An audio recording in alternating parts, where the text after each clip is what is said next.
다섯 번째 챕터입니다. 열화학입니다. 열화학에서 첫 번째로 다루는 내용은 연력학 법칙이죠. 연력학 법칙은 크게 네 가지가 있습니다.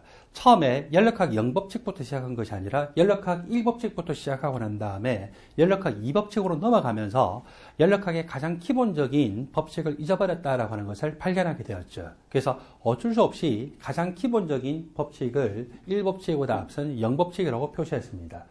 열평형 상태 그리고 온도에 관한 법칙이 연력학 0법칙인데 A라고 하는 물체와 B라는 물체가 열적으로 평형 상태에 있고 B라는 물체와 C라는 물질이 열적으로 평형 상태에 있으면 A와 C는 서로 열적인 평형 상태에 있습니다. 열적인 평형 상태에 있다라고 하는 것을 우리가 어떻게 관찰할 수 있느냐? 온도가 같다라고 하는 것으로 관찰할 수 있죠. 즉 다시 이야기하면은 A와 B가 열적인 평형 상태에 있다는 것은 A, B가 온도가 같아요.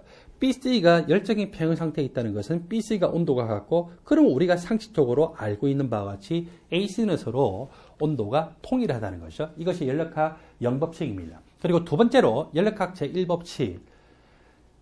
고립계의 에너지는 항상 일정하게 보존이 되고 있습니다. 이것은 우주라고 하는 것이 유일하게 고립계이기 때문에 우주의 에너지는 일정하다라는 방식으로 표시를 할 수도 있죠. 연력학 제2법칙은 이 열 현상에서의 비가역적인 현상에 대해서 설명을 하는 것이고, 연력학 2법칙의 결론은 우주의 엔트로피는 증가하는 방향이다 라고 하는 것. 그리고 또 다른 식으로 표현하면은 우리가 경험적으로 알고 있는 바와 같이 저온의 열원에서 고온의 열원으로 열이 이동을 하진 않죠. 아무런 일을 해주지 않고 그냥 가만히 내버려두면은 고온의 열원에서 저온의 열원으로 열이 이동을 합니다. 그러니까 열 흐름의 이 방향이라는 것이 정해져 있다는 거죠. 이 고온의 열원에서 저온의 열원으로 이동하고 난 다음에 가만히 내버려두는데 다시 저온의 열원에서 고온의 열원으로 열이 이동하는 현상은 없다는 거죠. 그래서 이 열의 이동이 비가역적이라는 것과 관련되어 있습니다. 마지막으로 연력학 제3법칙. 연력학 제3법칙은 절대 온도의 절대적인 기준에 대해서 말을 하고 있기도 하고, 또는 엔트로피의 절대적인 기준에 대해서 말을 하고 있기도 합니다.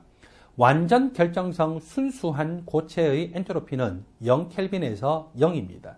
거기에서 온도가 조금이라도 높아지면은 그 물질의 엔트로피는 점점 더 커지고, 엔트로피는 다른 말로 무질소도의 척도라고도 하죠.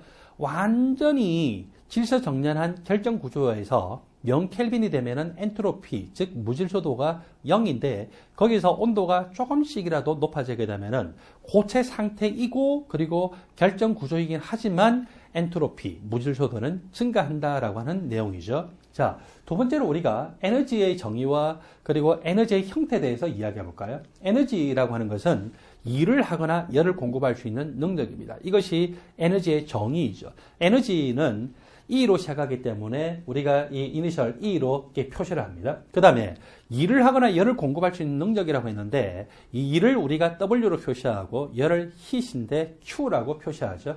그래서 에너지 정의를 식으로 줘보면은 에너지는 일을 하거나 열을 공급할 수 있는 능력이다. 만약에 열이 제로라면은 에너지는 곧 일이죠. 또 만약에 일이 제로라면은 에너지는 곧 이 열입니다. 여기서 말하고자 하는 것은 뭐냐면은 우리가 일의 단위를 줄 단위를 쓰는데 에너지가 바로 일이기 때문에 줄 단위를 쓸 수 있다는 거죠. 또 열의 단위는 칼로리 단위를 사용하는데 에너지는 곧 열이기 때문에 에너지는 또 칼로리 단위를 쓸 수가 있다는 거죠. 그래서 이렇게 해서 이 에너지나 일이나 열은 모두 각각 줄 단위를 쓸 수도 있고 칼로리 단위를 쓸 수도 있습니다. 1칼로리라고 하는 것을 줄 단위로 고쳐보면 4.184줄로 나타나고, 1칼로리의 정의가 온도 구간에 따라서 다른데, 여기서는 이 온도 구간이 14.5도에서 15.5도라고 하는 물의 온도 변화를 기준으로 했어요. 자, 물의 온도가 14.5도에서 15.5도로 1도만큼 상승하는 데 필요한 열을 1칼로리로 정의를 하고 있습니다. 에너지의 형태를 볼까요? 에너지는 일을 하거나 열을 공급할 수 있는 능력이다. 이것은 에너지의 정의입니다. 그런데 에너지의 형태적인 측면을 보면은 에너지는 운동 에너지 아니면은 위치 에너지 형태로 나타나죠. 그래서 에너지는 포텐셜 에너지, 위치 에너지 더하기 운동 에너지로 보시면 됩니다. 운동 에너지가 제로면은 에너지는 곧 위치 에너지죠. 그 다음에 위치 에너지가 제로면은 에너지는 곧 운동 에너지라는데 그렇게까지는 보실 필요가 없고, 그다음 여러분들은 에너지의 형태적인 측면으로 보면은 에너지는 위치 에너지와 운동 에너지의 합이다. 에너지의 정의로 보면은 에너지는 1 더하기 열이다라고 보십시오. 자, 여기서 위치 에너지와 운동 에너지에 대해서 이야기를 하고 있는데, 물리적인 관점에서 이 위치 에너지에 대해서 먼저 이야기해 볼까요?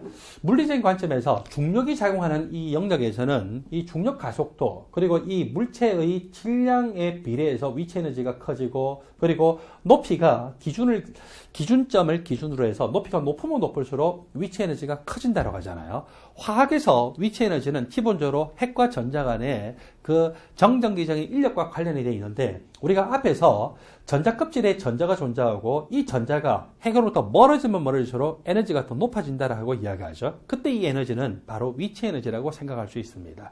이 전자가 핵으로부터 멀어지면 멀어질수록 위치 에너지가 더 커진다라고 생각할 수 있고, 핵에 가까울수록 핵과 전자 간의 위치 에너지가 더 낮아지죠. 더 강한 결합, 안정한 결합이 되니까 위치 에너지가 낮아지고, 화학 에너지라고 하는 것은요, 바로 이렇게 핵과 전자 간의 인력에 의해서 결정이 되는 건데, 물체가 화학 결합 형태, 화학 결합이라고 하면은 기본적으로 그것이 공유 결합이든 이온 결합이든 배위 결합이든 금속 결합이든 핵과 전자 간의 인력에 의해서 결정이 되는 거예요. 그래서 그 인력이 크면은 그만큼 낮아집니다. 안정해져요. 그걸 우리는 화학 에너지가 낮다라고 하죠.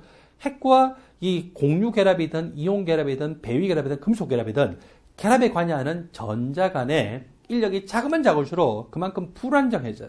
에너지는 점점 더 높아지고, 그것은 불안정해지고, 그걸 우리는 화학 에너지가 높다, 위치 에너지가 높다라고 표시를 합니다. 이제 정리합니다. 화학 에너지의 관점에서는 화학 결합의 형태로 저장하고 있는 위치 에너지인데, 그것은 기본적으로 핵과 전자 간의 인력과 관련이 있습니다. 핵과 전자 간의 인력이 상대적으로 크면은 그 전자는 낮은 에너지 상태에 있고 위치 에너지가 낮다. 그리고 핵과 전자 간의 인력이 더 작게 작용했다는 것은 이 전자가 핵으로부터 멀리 있는 것이고, 그것은 위치 에너지가 높다, 화학 에너지가 높다라고 간단하게 생각하시면 되겠죠. 열이라고 하는 것은 한 물체에서 다른 물체 사이에 이 온도 차이가 났을 때 온도 차이로 말미암아서 이동하는 에너지입니다. 온도라고 하는 것은 어떤 물질의 또는 물체의 운동 에너지의 척도입니다. 자, 이렇게 열과 온도를 우리가 정의를 했는데, 그러면 다시 한번 볼까요? 열이라는 것은 온도 차이로 말미암아 이동하는 에너지인데, 온도가 차이 났다는 것은 운동 에너지가 차이가 났다는 거죠. 따라서 두 개를 융합해서 생각한다면은 열이라고 하는 것은 이 운동 에너지가 큰 쪽에서 다른 쪽, 온도가 높은 쪽에서 낮은 쪽으로 그 차이만큼의 에너지가 이동하는 것, 그것을 열이라고도 생각을 할 수가 있겠죠. 여러분들 교재 105쪽에 보니까 내부 에너지라고 하는 것이 나왔습니다. 내부 에너지라고 하는 것은 개가 가지고 있는 운동 에너지와 위치 에너지의 합입니다. 개가 가지고 있는 이 에너지는 형태적으로 보면 운동 에너지 형태로 가질 수 있고, 또는 위치 에너지로 가질 수 있는데, 위치 에너지는 화학의 측면에서는 어떻게 저장하고 있다고요? 예, 화학 결합의 형태로 저장하고 있는 에너지입니다. 운동 에너지라고 하는 것은 절대 온도와 상관관계가 굉장히 깊죠. 절대 온도가 높으면 높을수록 운동 에너지가 큰 것이고, 절대 온도가 낮으면 낮을수록 운동 에너지가 작은 것입니다. 자, 그리고서 여기서 우리가 개를 이야기를 할 때 열린 개, 닫힌 개, 고립개를 구분을 하셔야 되겠죠. 여기서는 지금 반응 용량에서 반응이 이루어지는데 뚜껑이 열려 있어서 개 내부에 있는 물질하고 개 외부에 있는 물질 간이 서로 소통이 될 수가 있어요. 질량이 이동될 수 있죠. 그 다음에 뚜껑이 열리기 때문에 이걸 통해서 열도 전달될 수 있고, 또는 용기의 표면을 통해서도 열이 전달될 수 있어요. 이렇게 질량도 이동할 수 있고 열도 이동할 수 있을 때 그걸 우리는 열린 개, 오픈 시스템이라고 표현을 합니다. 닫힌 개라고 하는 것은 열은 이 표면을 통해서 이동이 될 수 있어요. 근데 뚜껑이 이렇게 닫혀 있기 때문에 물질 자체는 이동을 할 수가 없죠. 이걸 우리가 닫힌 개, closed system이라고 합니다. 고립개, isolated system이라고 하는 것은 열도 이동할 수 없고 물질의 질량도 이동할 수 없는 것. 그것을 우리가 고립계라 하고 사실 사람이 인공적으로 만들 수 있는 고립계는 없어요. 항상 밀양이나마 열 전달이 일어나고 있죠. 그렇지만 우리는 그냥 고립계라고 가정하고서 여러 가지 것에 대해서 현상을 설명을 할 수가 있습니다. 우주에서 유일하게 고립계가 한 개가 있는데 그것이 뭘까요? 예, 우주 그 자체예요. 그래서 우주 그 자체만 유일한 고립계이고 사람이 원칙적으로 인공적으로 만들 수 있는 고립계는 없지만 그냥 우리는 고립계라고 가정해서 문제를 낼 수 있습니다. 개가 위치 에너지 그리고 운동 에너지를 가질 수 있고 그것의 합을 내부 에너지라고 이야기를 하죠. 내부 에너지라고 하는데 개가 주위로 만일에 부피 팽창에 의한 일을 하게 되면은요, 개는 자기가 일을 할 수 있는 능력이 그만큼 감소가 되잖아요. 그래서 내부 에너지가 감소가 됩니다. 개가 주위로부터 부피 압축의 일을 받았어요. 일을 받았으면 자기는 일을 할 수 있는 능력이 커졌죠. 그만큼 자기의 내부 에너지는 증가했다고 합니다. 계속 주위로 열이 흘러나갔어요. 그러면 자기가 열을 공급할 수 있는 능력이 그만큼 감소가 됐죠. 그만큼 내부 에너지는 감소합니다. 주위로부터 개에게 열이 흘러 들어왔어요. 그러면 개는 열을 공급할 수 있는 능력이 그만큼 커졌으니까 이 내부 에너지가 증가가 됐죠. 내부 에너지라고 하는 것을 우리가 대문자 E로 표시할 수도 있고 내부 에너지라는 것을 대문자 U로 표시를 할 수도 있습니다. 그래서 개가 주위로 부피 팽창 일을 하게 되면은 일 그 자체는 자기가 감소하기 때문에 2대 부호 음수, 내부 에너지 감소하니까 내부 에너지 변화량 음수, 개가 주위로부터 부피 압축에 의한 일을 받을 때 일 그 자체 양수 증가하니까 그리고 내부 에너지가 증가되었으니까 내부 에너지 변화량 양수. 개로부터 주위로 열이 흘러나갔을 때 열이 음수 그리고 자기 내부 에너지가 감소했으니까 내부 에너지 변화량 음수 그리고 주위로부터 개에게로 열이 흘러 들어왔기 때문에 열을 공부할 수 있는 능력이 증가되고 열을 그 자체는 양수가 되죠. 그리고 이 자기 내부 에너지가 증가되기 때문에 내부 에너지 변화량은 이 양수다라고 볼 수 있습니다. 제가 지금 여기서 이렇게 열, 그리고 내부의 에너지를 지금 표시하는 걸 누구를 기준으로 지금 이야기하고 있나요? 예, 개를 기준으로 해서 이야기를 하고 있죠. 그래서 한 번 더 정리해 보면은 내부의 에너지라는 것은 일을 하거나 열을 공급할 수 있는 능력입니다. 여기에서 부호를요, 개를 기준으로 해서 개가 일을 했다, 열을 줬다라고 하면은 그것은 그만큼 감소하는 거예요. 개가 주위로부터 일을 받았다, 열을 받았다라면 그것들은 증가한다라고 정리를 하시기 바랍니다. 여러분들 교재 105쪽에 보니까 이번에는 엔탈피라고 하는 것의 정의가 나오죠. 그래서 엔탈피에 대해서 같이 따져봅시다. 엔탈피의 정의에 대해서 공부합니다. 엔탈피라고 하는 것은 대문자 H로 표시를 합니다. 앞에서 우리가 내부 에너지라고 하는 것을 대문자 E라고 표기해도 되고 그리고 대문자 U로 표기해도 된다라고 했었죠. 그러면 여기서 내부 에너지에 대해서 시작을 해서 엔탈피의 정의로 넘어갑니다. 내부 에너지라고 하는 것은 일을 하거나 열을 공급할 수 있는 능력입니다. 일을 하거나 열을 공급함으로써 내부 에너지에 변화가 생겼다. 이때도 일 그리고 이때 열이라고 표현합니다. 그래서 이때 이 일이라고 하는 것은 일을 주고받는 것에서 변화량이 생겼지만 일은 델타 W로 표현하지 않죠. 열도 주고받는 것에 의해서 변화량이 생겼지만 열도 델타 Q라고 하지 않고 그냥 Q라고 이야기를 합니다.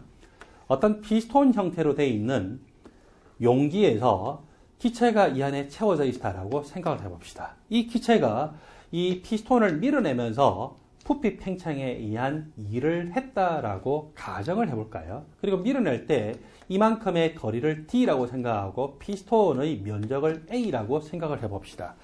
밀어내면서 즉 부피 팽창에 의한 일을 개가 주위에게 하고 있는 것입니다. 이때의 부피 변화량을요, 델타 V라고 했을 때 부피 변화량이라고 하는 것은 면적 곱하기 거리로 표시를 할 수가 있겠죠. 자, 개가 주위로 일을 하게 될 때 얼마나 일을 했냐라고 하는 그 내용을 우리는 압력과 부피를 가지고서 묘사를 할 수가 있거든요. 먼저 압력의 정의부터 시작을 해볼까요? 압력이라고 하는 것은 단위 면적당 가해지는 힘입니다.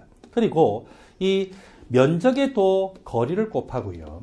그리고 힘에다가도 거리를 곱하면은 면적과 이 거리가 곱해지면은 뭐가 됩니까? 바로 부피 변화량이 되겠죠. 그리고 힘에다가 거리가 곱해지면 이것은 1이 되죠. 그렇다면은 결국 1이라고 하는 것은 양변에 델타 V로 곱하게 되면은 P 곱하기 델타 V로 묘사가 될 수 있었어요. 자, 이것으로 끝난 것이 아닙니다. 이거는 일반적으로 우리가 표현하는 일에 대한 식이고 개의 관점에서 다시 한번 생각해 봅시다. 개가 부피 팽창에 의한 일을 했어요. 그러면 걔는 일을 할 수 있는 능력이 그만큼 감소가 됐죠. 물론 내부의 에너지는 그만큼 감소가 된 거예요. 자, 일을 할 수 있는 능력이 감소가 됐기 때문에 일의 부호를 이야기하면은 개의 입장에서는 얼마가 됩니까? 음수가 되잖아요. 그래서 개의 입장에서는 부피 팽창의 일을 하게 되면은 이 값 자체가 음수가 됐어요. 그리고 또 부피 팽창의 일을 하게 되면 부피 변화량 자체는 증가가 됐기 때문에 양수죠. 압력은 양수잖아요. 아니, 좌변은 음수인데 우변은 양수라는 것이 말이 안 되죠. 그래서 개의 관점에서 따져보니까 1이라고 하는 것은 P 곱하기 델타 V가 아니라 이것이 음수고 그리고 오른쪽은 양수이기 때문에 부호까지 일치가 되려면 여기다가 마이너스를 곱해야 되겠죠. 그래서 개의 입장에서는 1과 압력과 부피 변화의 관계는 1은 마이너스 P 델타 V로 나타날 수가 있습니다. 내부 에너지 변화가 생겨서 뭐에 의해서 일을 함으로써 그때 일이라고 하는 것은 개의 입장에서는 마이너스 P 델타 V가 되고 더하기 Q로 나타나겠죠. 우리가 열역학에서는 일반적으로 열을 측정을 하게 됩니다. 따라서 이 열이라고 하는 것은 내부의 에너지 변화 더하기 P 델타 V로 기록을 할 수가 있겠죠.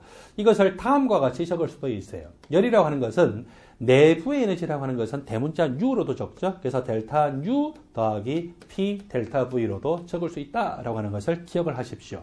이렇게 공식으로 나오게 됐어요. 자, 이렇게까지 나왔는데 이번에는 부피가 일정한 조건에서의 열을 측정하느냐 압력이 일정한 조건에서의 열을 측정하느냐로 나뉘어질 수가 있는데 만일에 부피가 일정하다라고 가정을 해볼까요? 지금 열이라고 하는 것은 델타 E 더하기 P 델타 V로 나타나는데 부피가 일정하다는 것은 부피가 변화되지 않죠. 부피 변화량 자체가 어떻게 됩니까? 제로죠. P 델타 V가 얼마가 됐어요? 제로에서 소거가 됐죠. 그래서 부피가 일정한 조건에서 우리가 열역학적으로 이 열을 구하게 되면은 그것은 곧 뭐하고 똑같습니까? 내부의 에너지 변화하고 동일하죠. 그리고 여러분들 교재 106쪽으로 가게 되면 이번에는 압력이 일정한 조건입니다. 압력이 일정한 조건에서 열을 측정하게 되는데 압력이 일정하다는 것은 부피가 바뀌었기 때문에 압력이 일정한 것이거든요. 따라서 이것이 0이 될 수가 없고 이거를 더 이상 간단하게 할 수가 없어요. 그래서 압력이 일정한 조건에서의 열이다 라고 하면은 그냥 델타 E가 아니고 델타 E 더하기 P 델타 V 항이 있죠. 델타 E 더하기 P 델타 V가 너무 길잖아요. 그래서 이걸 줄여서 우리는 뭐라고 합니까? 델타 H라고 하자라고 약속을 했어요. 델타 E 더하기 P 델타 V는 델타 H라고 하자라고 약속을 한 거예요. 그래서 압력 일정열은 곧 바로 엔탈피 변화다라고 우리는 적을 수가 있죠. 그래서 정리를 해보면은 부피 일정한 조건에서의 열은요, 바로 내부의 에너지 변화를 측정한 것입니다. 우리가 압력 일정한 조건에서의 열을 측정했다면은 그것은 개에서의 엔탈피 변화를 측정한 것이죠. 여러분들 교재 105쪽을 보니까 부피 일정한 조건에서의 열을 측정하는 기구가 있는데 여기는 바깥쪽에 물이 채워져 있어요. 물이 비열이 크기 때문에 보통 물을 채워서 이 물의 온도 변화를 봄으로써 결국 이 개에서 얼마만큼의 열의 출입이 생겼나라고 하는 것을 알게 되는데 이 안에가 지금 반응 용기거든요. 반응 용기에 어떤 반응할 수 있는 물질을 담아놓고서 이 점화선을 가지고서 이 스파크를 가해서 반응을 시키는데 이 용기 그 자체는 부피가 변하지 않아요. 부피가 변하지 않고 그 열의 출입이 결국 물을 데우는 데 사용되면서 이때 열이 얼마나 발생했냐는 걸 구하죠. 부피 일정한 조건에서 열을 구했기 때문에 이런 용기를 가지고는 뭐를 구하는 거라고요? 개 내에서의 내부 에너지 변화를 구하는 것이죠. 이 열량계를 우리는 봄배 열량계라고 이야기를 합니다. 그 다음에 106쪽에 가면은 스티로폼 용기로 이렇게 표시되어 있는데 여기서는 스티로폼 그 자체가 빈틈이 많고 그리고 뚜껑이 닫혀 있지만 부피가 자유롭게 변화될 수 있는 그런 여유가 있거든요. 공간이 있어요. 빈틈이 있어요. 그렇기 때문에 이때 이 변화에서는 부피가 변화될 수 있다는 것은 압력이 일정한 조건이고, 이때 어떤 산과 염기가 반응을 해서 열이 얼마나 발생했냐라고 하는 것을 측정하게 된다면, 그때는요, 압력 일정 조건에서 열이기 때문에 뭐를 측정한 것입니까? 바로 엔탈피 변화를 측정했다라고 볼 수 있습니다. 여러분들에게 결론을 이야기하면 한 가지입니다. 부피 일정한 조건에서 연력학적인 실험에 의해서 열을 측정했다면 그것은 개 내에서의 내부 에너지 변화를 측정한 것입니다. 압력이 일정한 조건에서 이 연력학적인 방법에 의해서 열을 측정했다면 그것은 바로 엔탈피 변화를 측정했다라고 하는 것이죠. 그리고 엔탈피 변화와 내부 에너지의 상관관계라고 하는 것은 조금 전에 우리가 뭐라고 놓기로 했죠? 델타 E 더하기 P 델타 V를 델타 H로 놓기로 약속을 했기 때문에 항상 이 공식은 여러분들이 자유자재로 쓸 수 있다라고 생각하십시오. 우리가 이전까지는요, 에너지라고 하면은 기본적으로 내부 에너지를 생각하면서 에너지라고 하는 용어를 썼는데, 이제 드디어 엔탈피라고 하는 용어를 배우게 됐다. 그죠? 그래서 앞으로는 열의 출입이 있을 때는 기본적으로 압력 일정 조건에서의 열을 측정하게 되고, 그리고 또 엔탈피를 측정한 것으로 보게 됩니다. 자, 이번에는 엔탈피 변화가 생길 때 물리적인 변화에 있어도 엔탈피 변화가 생길 수 있고, 또 화학적인 변화에 있어도 엔탈피 변화가 생길 수 있는데, 그 부분에 대해서 같이 볼까요? 물리적 변화가 생겼다라고 하는 것은 주로 이 물질들의 운동 에너지와 상관이 있어요. 어떤 물질의 종류가 바뀌지 않고 상이 변화될 때는 물리적인 변화에 의해서 엔탈피 변화가 생겼다고 합니다. H2는 고체 상태보다 H2 액체 상태가 에너지가 더 높아요. 엔탈피가 더 높습니다. 액체 상태보다 기체 상태일 때 에너지가 더 높다. 또 우리가 측정하는 열의 측면에서 보면은 엔탈피가 높다라고 합니다. H2 고체에서 액체로 변화될 때의 이 엔탈피 변화, 용융이 되기 때문에 용융 엔탈피 변화예요. 그리고 H2 액체에서 기체로 변화될 때의 엔탈피 변화가 이 물질이 액체에서 기체로 되는 것을 기화라고 하죠. 그래서 기화 엔탈피 변화가 생겼어요. H2 고체에서 H2 기체로 바로 변화가 될 수도 있어요. 이걸 우리는 엔탈피 변화가 생길 때 고체에서 액체를 거치지 않고 바로 기체가 되는 것을 승화 엔탈피 변화라고 이야기를 하죠. 용융이 될 때 엔탈피 변화도 열로 측정을 합니다. 그래서 용융열로 측정을 하죠. 기화가 될 때 엔탈피 변화도 열로 측정하죠. 기화열의 형태로 측정합니다. 그리고 바로 승화가 될 때 이 엔탈피 변화도 뭘로 측정합니까? 승화열이라고 하는 형태로 측정을 하죠. 그래서 승화열이라고 하는 것은 용융열과 기화열의 합이다라고 하는 이 공식도 여기서는 성립이 되는데, 어떤 물질이 지금 최초 상태에서 최종 상태로 바뀌어요. 이렇게 바뀔 때 엔탈피 변화에 대해서는 헤스의 법칙이라는 것이 성립이 되는데, 직접적으로 바로 변화되든지 이렇게 중간 단계를 거쳐서 변화되든지 간에 전체 엔탈피 변화의 합이 똑같다라고 하는 헤스의 법칙이 적용됩니다. 그래서 여기서는요, 이 승화 엔탈피라고 하는 것이 기화 엔탈피와 용융 엔탈피의 합이다. 우리가 측정하면서 열의 형태로 측정하기 때문에 승화열이라고 하는 것은 용융열 더하기 기화열이다라고 볼 수 있고, 여기서는 물질의 종류가 안 바뀌었죠. H2라고 하는 물질의 종류는 그대로예요. H2라고 하는 물질의 종류는 그대로인데, 이 물질의 상이 바뀔 때는 우리는 운동 에너지가 변한다라고, 그건 일반적으로 이것의 물리적인 변화와 관련이 있다고 합니다. 그 다음에 H2에서 O와 H 간에 지금 공유 결합을 하고 있어요. 공유 결합이라고 하는 화학 결합의 형태로 저장하는 에너지를 우리는 위치 에너지라고 이야기를 하죠. H2의 분자 그 자체는 바뀐 것이 아니기 때문에 위치 에너지는 변하지 않았다라고 보고 있습니다. 즉 화학 에너지는 아직 변하지 않은 것이죠. 자, H2의 상 변화와 관련해서 우리가 한 가지 내용을 더 보도록 할까요? H2O에 대해서 온도가 충분히 낮아서 H2O가 지금 고체 상태에 있었습니다. H2O 고체 상태에 있었고, 이것이 1기압을 기준으로 해서 마이너스 20도씨라고 생각해도 되고, 또는 마이너스 50도씨라고 생각해도 됩니다. 여기에서 열을 가해요. 열을 가하게 되면은 H2O 고체 상태인 것이 변하지 않고 열을 계속 이렇게 흡수하게 돼요. 여러분들, 온도로 하는 것은 운동 에너지의 척도 있죠. 이 결국 열을 흡수를 해서 이 H2O 고체 상태에서 운동 에너지가 증가되니까 Y축이 지금 온도인데 온도가 높아지는 것으로 나타나죠. 이렇게 H2O의 녹는점 온도, 1기압하에서는 이 녹는점 온도가 0도씨인데 H2O 0도씨 고체로 바뀌었어요. 그리고 H2O 고체 0도씨에서 한참 열을 첨가했어요. Q2라고 하는 열을 가했는데도 불구하고 H2O의 온도 바뀌어야 안 바뀌어요? 안 바뀌죠. 물질의 상만 변화가 됐습니다. 물질의 상이 변화되는데 굉장히 많은 열이 흡수가 됐죠. 녹는점의 온도에서 고체에서 액체로 상이 변화되면서 흡수하는 열을 우리는 뭐라고 합니까? 예, 용융열이라고 하죠. 1몰을 기준한다면 몰 용융열에 해당돼요. H2O는 용융이 되는데 굉장히 많은 열이 필요한데 그것은 H2O가 부분적으로 수소 결합이 끊어져야만이 고체에서 액체로 바뀔 수 있기 때문에 그렇죠. 그만큼 열을 많이 흡수합니다. H2의 수소 결합 때문에 그래요.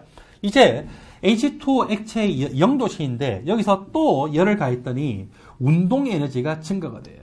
운동 에너지가 증가가 됐다는 것은 온도가 운동 에너지 척도이기 때문에 뭐가 높아진다고요? 온도가 높아졌죠. 그래서 드디어 H2O가 1기압하에서 100도씨의 H2O 액체가 된 것으로 가정을 하죠. 그리고 또 H2O 100도씨 상태에서 한참 열을 가했는데 온도가 안 바뀌어요. 온도가 안 바뀌는데도 불구하고 열을 흡수했다는 것은 뭐가 되는데 H2O 액체에서 H2O 기체로 100% 변화가 되면서 열을 많이 흡수했어요. 액체에서 기체로 변화되기 위해서는 H2O 한 분자당 평균적으로 자기 주위에 있는 3개에서 4개의 H2O 분자와 수소 결합하는데 그 수소 결합이 완전히 산산조각이 나요. 그 수소 결합을 완전히 산산조각을 내는데 엄청난 에너지를 흡수하죠. 이걸 우리는 기화열이라고 하고 1몰을 기준하면 몰 기화열. H2O는요, 몰 용융열보다도 몰 기화열이 훨씬 더 커요. 몰 용융열에 더 열을 흡수할 때는 H2O의 수소 결합이 부분적으로 끊어지는데 그리고 몰 기화열에서의 이 열이 굉장히 큰 것은 H2O의 수소 결합을 완전히 산산조각을 해서 다 끊는데 에너지가 필요하다는 것이죠. 자, 그리고 H2O의 이번에는 고체 상태에서 이렇게 열을 가했을 때 온도가 상승하는 거, 액체 상태에서 열을 가했을 때 온도가 상승하는 거, 그리고 기체 상태에서 열을 가했을 때 온도가 상승하는 기울기가 달라지고 있죠. 자, 기울기가 다른 것은 뭐와 직접적으로 상관이 있냐면은 몰 용융열 그리고 비열과 직접적으로 상관이 있습니다. 바로 다음에 나오는데 몰 용융열과 몰 열 용량과 관련이 있습니다. 몰 열 용량. 몰 열 용량이라는 것은 어떤 물질 1몰의 온도를 1도씩 상승시키는데 필요한 열에 해당이 되죠.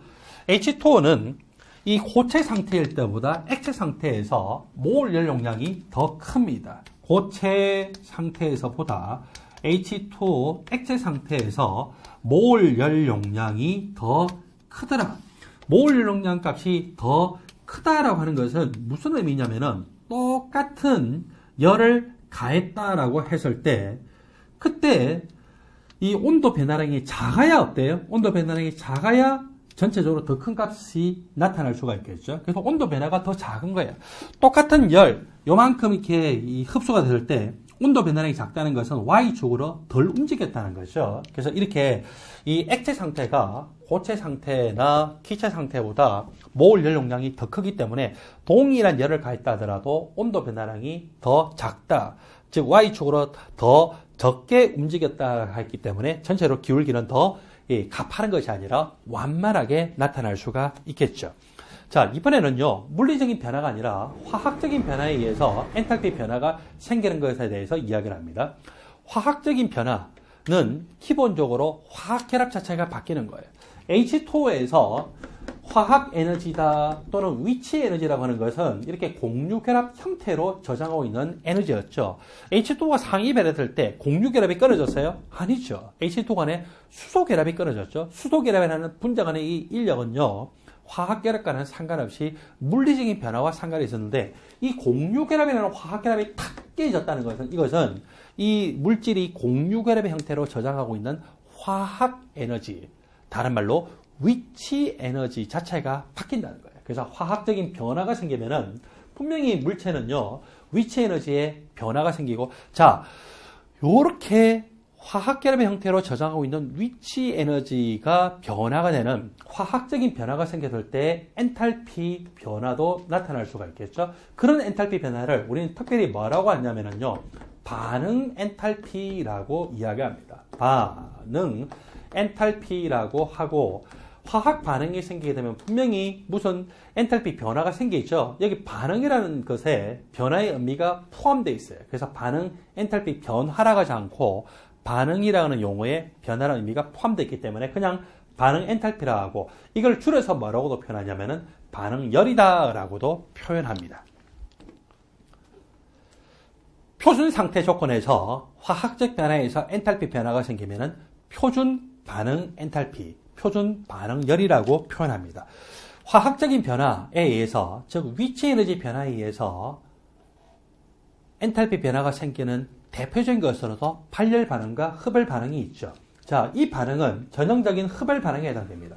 엔탈피가 낮은 상태에서 높은 상태로 되죠. 어떤 것의 변화량이라는 것은 나중값 빼기 처음값인데, 나중 엔탈피 값이 처음 엔탈피 값, 파이널 엔탈피 값이 이 처음 엔탈피 값보다 더 커요, 더 작아요? 더 크죠. 그래서 큰 데서 작은 값을 빼기 때문에 무슨 값? 양수. 그래서 흡열 과정이라는 것은 엔탈피 변화량이 양수구나. 그 다음에 발열 과정의 전형적인 예로서 이 알루미늄이 산화철 삼가와 반응해서 산화알루미늄이 되면서 순수한 철로 바꾸는 테르밋 반응이 있는데, 이 반응에서는 엔탈피가 높은 데서 낮은 쪽으로 가죠. 엔탈피 변화라고 하는 것은 나중 엔탈피 빼기 처음 엔탈피인데, 처음 엔탈피 값이 더 큰 값이에요.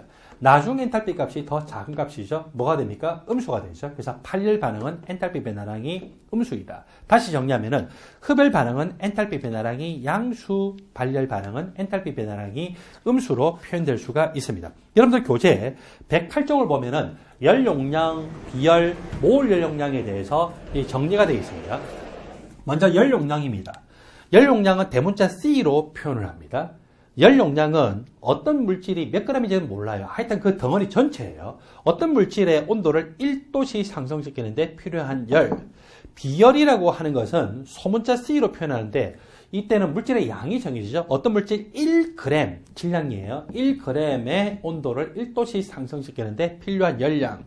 몰 열 용량이라는 것은 어떤 물질 몇 몰? 1몰이죠. 1몰의 온도를 1도씩 상승시키는데 필요한 열량. 열 용량이 대문자 C이고 또 몰 열 용량이기 때문에 몰러, 이니셜을 따서 아래 첨자로 M이라고 표현하죠. 양변에다가 여기 분모 항들을 곱해주게 되면 결국 열 용량으로 열을 표현하면 열의 출입이죠. 발열이 되거나 흡열이 될 때 열의 출입은 열 용량 곱하기 온도 변화량.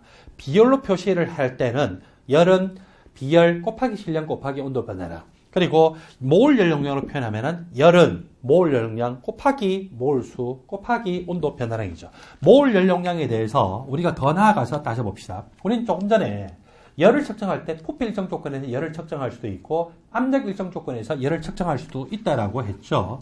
그때 부피 일정 조건에서 측정한 열을 이용하면은 이때 부피 일정 몰 열 용량이에요. 부피 일정 몰 열 용량은 어떤 물질 1몰의 온도 1도씩 상승시키는데 필요한 부피 일정 조건 열. 압력 일정 몰 열 용량이라는 것은 어떤 물질 1몰의 온도를 1도씩 상승시키는데 필요한 열을 압력 조건에서 측정한 것이죠. 이것도 마찬가지로 N 곱하기 델타 T를 곱해주게 되면 이런 식으로 나타나요. 원래 몰 열 용량이 이렇게 나타나는데 부피 일정 열이냐 압력 일정 열이냐 따라서 이 값이 CV냐 CP냐로 나타날 수가 있겠죠. 그리고 더 나아가서 여러분들 부피 일정 열은 곧 뭐를 측정한 것이라고요? 내부 에너지 변화. 압력 일정 열은 곧 뭐를 측정한 것이라고요? 엔탈피 변화를 구한 것이죠. 그래서 어떤 물질의 변화에서 내부 에너지 변화를 구하라 라고 했을 때 그때 N 곱하기 CV 곱하기 델타 T로 해도 돼요. 그리고 엔탈피 변화를 구하라고 했을 때 그것에 대해서 이 압력 일정 몰 열 용량을 알고 있다라면은 N 곱하기 CP 곱하기 델타 T로 고칠 수도 저렇게 공식을 이용해도 되겠죠. 여러분들 교재 108페이지 보니까 몰 열 용량과 비열의 상관관계가 있어요. 자, 이 2번식하고 3번식에 보니까 비열과 몰 열용량이 있고 2번식과 3번식을 조합을 해요. 이 값도 열이에요. 이 값도 열이에요. 따라서 이 값 이퀄 이 값으로 나타낼 수가 있겠죠. 자, 그렇게 해서 나타내 보면은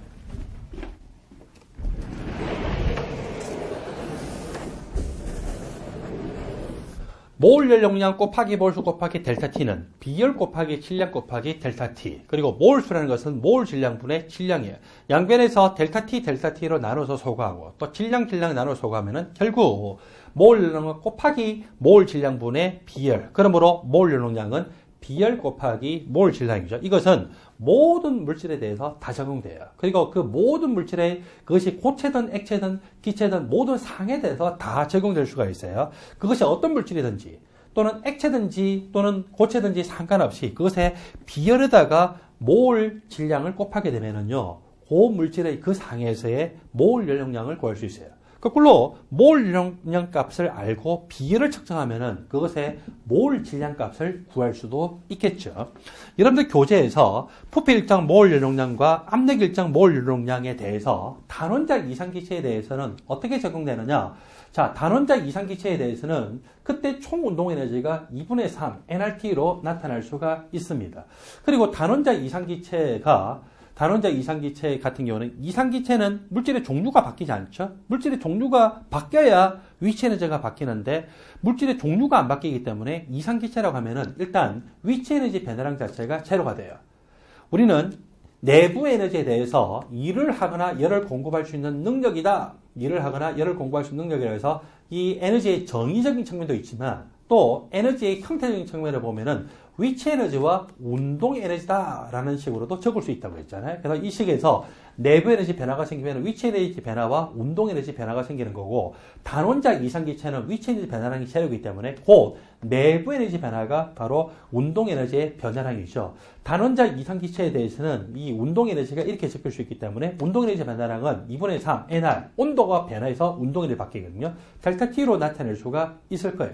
자, 요렇게 나타낼 수가 있는데 또 한편 바로 앞에서 우리가 델타 U라고 하는 것은 어떻게 적을 수 있다고요? N 곱하기 CV 곱하기 델타 T로 적힐 수가 있다고 했죠. 그래서 이 값하고 이 값이 서로 같기 때문에 몰 스스로 소거하고 그리고 델타 T 소거하게 되면 결국 CV는 얼마가 돼요? 2분의 3R로 나타날 수가 있겠죠. 이것은 단원작 이상기체에 대해서 적용할 수 있습니다. CV는 2분의 3R로 나타날 수가 있더라. 그리고 이 단원작 이상기체에 대해서는 CP하고 CV 관계가 바로 이런 관계가 있기 때문에 2분의 4, CV가 2분의 3R이면 CP는 또 어떻게 돼요? 2분의 5R로 나타날 수도 있겠죠. 자, 이것은 모두 단원작 이상기체에 대해서 적용하는 식입니다.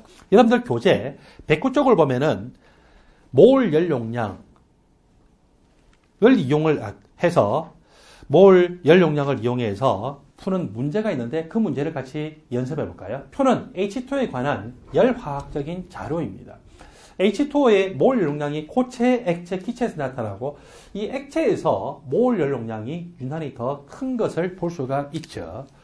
몰 열용량이 크다는 것은 그때 열을 가하면서 온도 변화될 때 그 기울기가 가파르다는 거예요? 완만하다는 거예요? 완만하다는 거죠. 자, 그 다음에 이 H2에도 보니까 몰당의 상위 전해가 될 때 엔탈피, 몰당의 상위 전해될 때 엔탈피니까 바로 용융은 몰 용융열, 그 다음에 증발은 몰 증발열이죠. 증발은 여기서는 이 기화가 되는 걸 나타내는데 이 기화될 때 몰 기화열이 몰 용융열보다 훨씬 더 큰 것을 볼 수가 있죠.